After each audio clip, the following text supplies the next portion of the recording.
Hi friends, এই ভিডিওতে আমরা জানব যে এসআইআর এর শুনানি পর্বে যে সমস্ত নথিপত্র ভোটাররা জমা করেছেন, তো তার মধ্যে কোন কোন নথি না থাকলে তার নাম কিন্তু ফাইনাল যে ভোটার লিস্ট সেখানে জায়গা পাবে না, অর্থাৎ তার নাম বাতিল হবে ভোটার লিস্ট থেকে।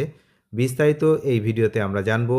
তার কারণ রাজ্যে শুরু হচ্ছে সুপার চেকিং। এই সুপার চেকিং কি না, একজন অবজারভার থাকবেন এবং তার তত্ত্বাবধানে 25 জন মাইক্রো অবজারভার থাকবে। তারা কিন্তু এই চেকিং করছে। কি চেকিং না, শুনানি পর্বে ভোটাররা কি নথি জমা করেছেন আর কি আপলোড হচ্ছে অনলাইনে। তো মানে যারা ইআরওরা যারা রয়েছেন, যারা আপলোড করছেন, তারা কি আপলোড করছেন তার সঙ্গে যদি সঙ্গতিপূর্ণ না থাকে তাহলে তার নাম কিন্তু বাতিল হয়ে যাবে, অর্থাৎ ফাইনাল যে ভোটার লিস্ট সেখানে কিন্তু জায়গা পাবে না। এসআইআর পর্ব ঘিরে রাজ্য জুড়ে নজরদারি আরও কড়া করল নির্বাচন কমিশন। বৃহস্পতিবার থেকে বাংলায় শুরু হয়ে গেছে এই সুপার চেকিং প্রক্রিয়া। সিইও দপ্তর সূত্রে খবর, ভোটার তালিকা সংশোধনের কাজ কতটা নিয়ম মেনে হচ্ছে, কোথাও বাড়তি বা কমিশনের অনুমোদিত নয় এমন কোনো নথি গ্রহণ করা হচ্ছে কি না, সেসব খতিয়ে দেখতেই কিন্তু এই বিশেষ পর্যবেক্ষণ চালাচ্ছে। এই সুপার চেকিং পর্বে প্রতিটি দলে থাকছেন একজন অবজারভার, আর তার সঙ্গে তার তত্ত্বাবধানে থাকবেন 25 জন মাইক্রো অবজারভার। তারা বিভিন্ন জেলায় গিয়ে শুনানির সময় জমা পড়া নথিগুলো পরীক্ষা করছেন। কমিশনের নির্ধারিত নথির তালিকার সঙ্গে মিলিয়ে দেখা হচ্ছে। জমা দেওয়া কাগজপত্র আদৌ বৈধ কিনা সেগুলো খতিয়ে দেখা হচ্ছে।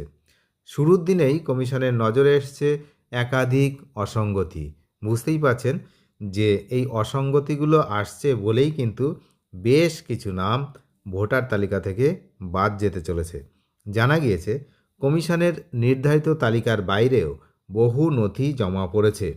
সুপার চেকিংয়ের মাধ্যমে ওই সব নথি যাচাই করার পর যদি প্রমাণ হয় কেউ অনুমোদিত তালিকার বাইরে নথি জমা দিয়েছে, তবে সংশ্লিষ্ট ভোটারকে বাতিল বলে গণ্য করা হবে, অর্থাৎ এসআইআরের চূড়ান্ত ভোটার তালিকায় তাদের নাম থাকবে না।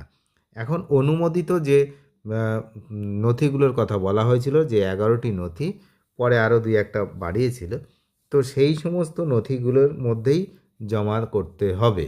এর বাইরে যদি কোনো নথি জমা পড়ে তাহলে কিন্তু সেই ভোটারকে বাতিল বলে গণ্য করা হবে। এটা মূলত তাদের জন্য যাদের হচ্ছে 2002 সালের লিঙ্কেজ নেই, তাদের কিন্তু বাতিল যে তালিকা, সেই তালিকায় তাদের নাম থাকার সম্ভাবনা বেশি। কারণ 2002-এর সঙ্গে যাদের লিঙ্কেজ ছিল তাদের যে প্রবলেমগুলোর জন্য নোটিশ এসছিল সেগুলো হচ্ছে লজিক্যাল ডিসক্রিপেন্সি। তো সেগুলো কিন্তু বেশিরভাগই সমাধান হয়েছে, এমনটাই কিন্তু আমরা জানতে পারছি। তবে এসআইআরের কাজ নিয়ে কমিশনের অসন্তোষেরও ইঙ্গিত মিলেছে আরও একটি সিদ্ধান্তে।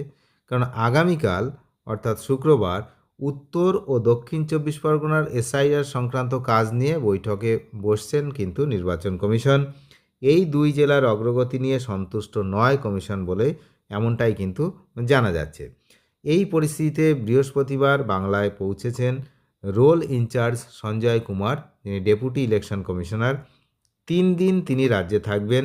এই সময় উত্তরবঙ্গ ও দক্ষিণবঙ্গের একাধিক জেলায় পরিদর্শনে যাবেন কমিশনের এই শীর্ষ আধিকারিকরা। সরজমিনে ঘুরে দেখবেন এসআইআরের কাজ বাস্তবে কিভাবে হচ্ছে। এদিকে শুনানির নথি আপলোড ঘিরে একাধিক গুরুতর অভিযোগ কিন্তু ইতিমধ্যেই সামনে এসেছে। কমিশন সূত্রে খবর, স্পেশাল অবজারভাররা ইচ্ছাকৃত ভুলের একাধিক উদাহরণ চিহ্নিত করে রিপোর্ট জমা দিয়েছে। রাজ্যের বিভিন্ন বিধানসভা কেন্দ্রের ভোটারদের নথি খতিয়ে দেখেই এই অনিয়মের সন্ধান মিলেছে বলেই কিন্তু জানানো হয়েছে। পর্যবেক্ষকদের রিপোর্টে শুধু ভুলের কথাই নয়, সেই সঙ্গে সংশ্লিষ্ট ইআরও ও এইআরওদের নামও উল্লেখ করা হয়েছে।